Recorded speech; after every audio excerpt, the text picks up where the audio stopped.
శ్రీగురుభ్యో నమ. హరి ఓం. శ్రీ మహాగణాధిపతయే నమ. శ్రీ మహాసరస్వత్యై నమ. శ్రీగురుభ్యో నమ. హరి ఓం.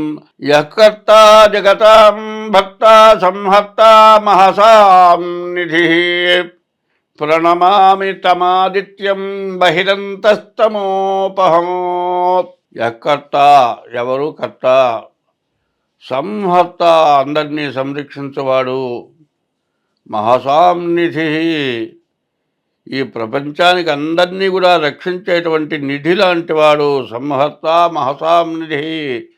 ప్రణమామి తమాదిత్యం బహిరంతస్తమోపహం. అటువంటి భగవానుడికి నమస్కారం చేస్తూ ఉన్నాను.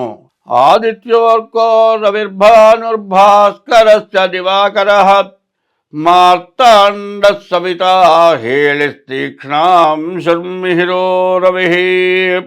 ప్రపంచానికి మొత్తానికి కూడా సూర్యులు అనేటువంటి వాళ్ళు 12 మంది ఉన్నారు.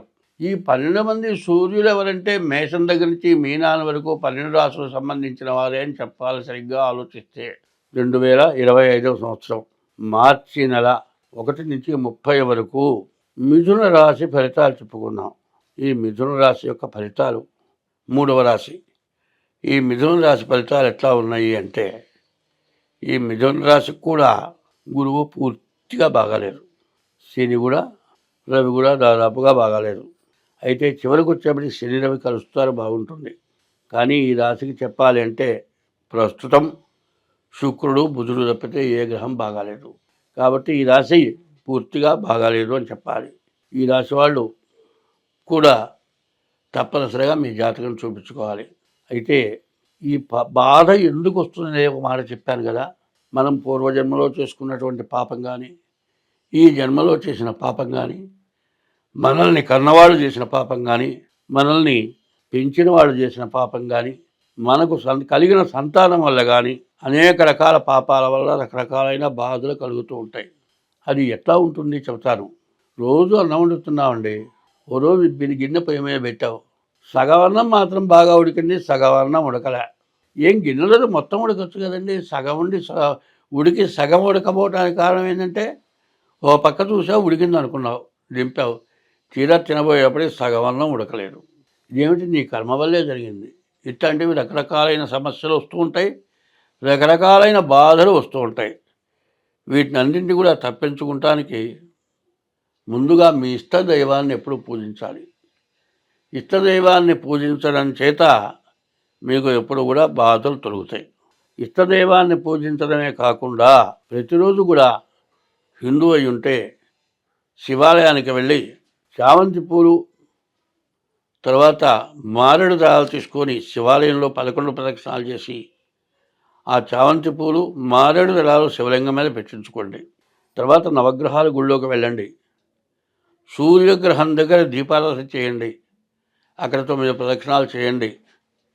బయటికి వచ్చిన తర్వాత కాళ్ళు మాత్రం కడుక్కోవద్దు. అట్లాంటి పనులు మాత్రం ఎవరూ చేయొద్దు. గుళ్ళోకి పోయిన తర్వాత కనుక కాళ్ళు కడుక్కుండేటట్లయితే అది పెద్ద దోషం అవుతుంది. గుళ్ళో నుంచి బయటకు వచ్చిన తర్వాత కాళ్ళు కడుక్కోకూడదు. గుళ్ళోకి లోపలికి వెళ్ళే ముందు కాళ్ళు కడుక్కొని తప్పులేదు. నవగ్రహాల గుళ్ళో నుంచి వచ్చిన తర్వాత కాళ్ళు కడుక్కుంటే ఎట్లా ఉంటుందంటే, తల్లో తండ్రో ఉన్నారనుకోండి, వాళ్ళకి ఏం చేయాలి? కాళ్ళు పట్టుకొని నమస్కారం చేయాలి. కాళ్ళు పట్టుకొని నమస్కారం చేసి దవడ వెళ్ళేట్టు పెళ్ళను దెబ్బ కొడితే ఎట్లా ఉంటుంది? కాళ్ళు పట్టుకొని దండం పెట్టిన పుణ్యం పోతుంది కాక ఇంకా విపరీతమైన పాపం వస్తుంది. భగవంతుడిని పూజించేటువంటి వాడు గుళ్ళోకి పోయి బయటకు వచ్చిన తర్వాత ఎందుకు కడుక్కోవాలి? కాళ్ళు ఎప్పుడు కడుక్కుంటాం? మనం పౌరాన్ని చోటికి పోతే కాళ్ళు కడుక్కుంటాం, కాదంటే ఏదైనా తొక్కితే కాళ్ళు కడుక్కుంటాం. మరి దేవాలయం పౌరాణ స్థలమా? పోదగిన స్థలమే. మీకున్న అనుమానం ఏమిటి? నవగ్రహాల గుళ్ళో పోయినాను, నూనె కాళ్ళకు అంటుకుంది, ఈ జిడ్డు పోవాలి. ఈ జిడ్డుగారు పోయేది నీకున్నటువంటి మహాపాపం అనే జిడ్డు పోవటం కోసమని నవగ్రహాల గుళ్ళోకి నువ్వు వెళ్ళావు. వెళ్ళి నవగ్రహాల గుళ్ళో ప్రదక్షిణం చేసి బయటకు వచ్చి మళ్ళీ కాళ్ళు కడుక్కున్నావు, కొత్త జిడ్డు అంటించుకున్నావు, పాపం అనే జిడ్డును అంటించుకున్నావు. ఇటువంటి చేరాని పొరపాటు పనులు జరుగుతున్నాయి. అది ఎవరిని విమర్శించడానికి కాదు, తెలియక చేస్తున్న పని. నేనే గుళ్ళో కూర్చున్న తర్వాత కొంతమంది ఏమండి నవగ్రహాలు గుళ్ళో పోయి కాళ్ళు కడుక్కోకూడదా? కడుక్కోవద్దయా, కాళ్ళు కడుక్కోకూడదు అంటే వెనక్కి పోయి ఇంకో ఇద్దరిని అడుగుతారు, బ్రాహ్మణుని అడుగుతారు. అయ్యో కాళ్ళు కడుక్కోమంటారు వాళ్ళు. వాళ్ళిద్దరు చెప్పారు, ఈయనకేం తెలుసులని మరి నా చాటుగా పోయి కాళ్ళు కడుక్కునే వాళ్ళని చూశారు. ఇప్పుడు మంచి అలవాటు చెప్పేవాళ్ళు తక్కువ, మంచి తెలియని వాళ్ళు చాలా ఎక్కువ అవుతున్నారు ఇప్పుడు. దానివల్ల కాళ్ళు కడుక్కోవడం అంతా తప్పు, శుద్ధ తెలివి తక్కువతనం వేరే లేదు. దేవాలయానికి పోయి బయటకు వచ్చిన తర్వాత కాళ్ళు కడుక్కోకూడదు. తర్వాత దేవాలయంలోకి పోయి ప్రదక్షిణం చేసి దండం పెట్టుకున్న తర్వాత గుళ్ళో ఒక 5 నిమిషాలు కూర్చోవాలి. ఆ తర్వాత బయలుదేరి ఇంటికి వెళ్ళాలి. కూర్చున్నా కూడా బయలుదేరుతారు, చాలామంది గుళ్ళోకి వస్తారు. గుళ్ళో రాగానే పోని వాళ్ళని చూసి పలకరించడం కోసం నవ్వితే అంతవరకు పర్వాలేదండి. వీడు ఎప్పుడు వస్తాడని వాడు కూర్చుంటాడు, వీడు కూర్చున్న తర్వాత వాడు వస్తాడు పక్కన కూర్చుంటాడు. ఇక ఇంట్లో కబుర్లు, పక్కింట్లో కబుర్లు, ఊళ్ళో కబుర్లు, సంపాదన, వ్యాపారం, అన్ని సమస్యలు గుళ్ళోనే చెప్పుకుంటూ కూర్చుంటారు. గుళ్ళోకి పోయేది దేనికి? ఒక చోట పాట ఉంది, జీవితమున సగభాగంబు నిద్దులతో సరిపోవు, మిగిలిన సగభాగంబు చిత్తశుద్ధి లేకపోవు, అతి నిద్రాలోలుడు తెలివిలేని మూర్ఖుడు, పరమార్థం కానలేక నిద్దురతో చెడతాడు. మానవుడి జీవితంలో 100 సంవత్సరాల్లో 50 సంవత్సరాలు నిద్రపోతుంది. 50 సంవత్సరాల్లో మరి 50 సంవత్సరాల్లో సంపాదన కోసమని పగలు 24 గంటల క్రితే 25 సంవత్సరాలు సంపాదనతో పోతోంది. మరి 25 సంవత్సరాలు నిద్రతో పోతోంది. నిద్ర కనీసం 12 గంటల నిద్రలో 8 గంటలు పడుకొని 2 గంటలు లేచి దేవుణ్ణి పూజిస్తున్నాడా? చేయటం లేదు. నీ ఇష్టదైవాన్ని పూజిస్తున్నావా? చేయటం లేదు. ఇదంతా కూడా కాకుండా ఆ 2 గంటల టైంలో మనం చేసిన తప్పు ఏమిటి, మంచి ఏమిటి ఏమన్నా ఆలోచిస్తున్నావా? అది కూడా చేయటం లేదు.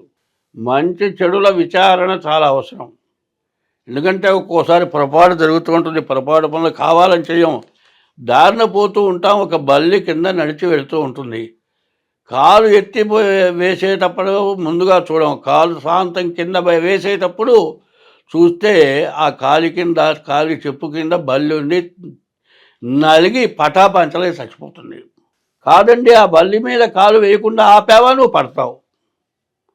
అటువంటి అనవసరమైనవి, ఆపటానికి వీల్లేని పాపాలు చేస్తున్నాం.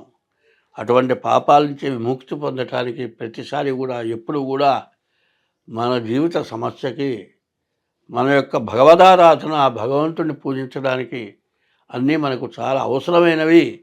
అందులో మన భారతదేశంలో, తెలుగుదేశంలో మహాకవులు, మహాపండితులు వివరాలన్నీ చెప్పున్నారు.